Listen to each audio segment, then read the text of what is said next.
EMS പോലും ഇത്രയും കടുത്ത ഒരു വർഗീയ പരാമർശം നടത്തിയിട്ടില്ല. ഒരു രാഷ്ട്രീയമായ പരാമർശമായിരുന്നു അത്. പക്ഷേ അത് ഭൂരിപക്ഷ വർഗീയതയെ വളർത്തുമെന്ന് എം വി രാഘവൻ ചൂണ്ടിക്കാണിച്ചു.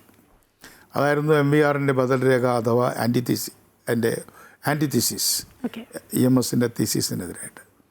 പക്ഷേ ഇന്നിപ്പോൾ സജി ചെറിയാനിലേക്ക് എത്തിയപ്പോൾ ഇടക്കാലത്ത് CPM ഈ നയത്തിൽ ഒരു ഭേദഗതി വരുത്തിയിരുന്നു.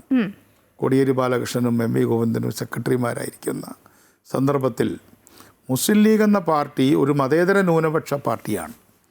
അവർ മതേതര ന്യൂനപക്ഷ പക്ഷത്ത് നിന്നുകൊണ്ട് ഇന്ത്യയിൽ വളർന്നു വരുന്ന ഫാസിസ്റ്റ് വിപത്തിനെതിരെ ചെറുക്കുന്നുണ്ട്, അതിനവരെ പ്രോത്സാഹിപ്പിക്കുകയാണ് വേണ്ടത് എന്നൊരു സമീപനം എടുത്തതായി നമുക്ക് തോന്നിയിരുന്നു. പക്ഷെ ഇപ്പോൾ ഈ അടുത്തിടെ വന്ന് നോക്കുന്ന സന്ദർഭത്തിൽ AK ബാലൻ്റെ പ്രസ്താവന വന്നു.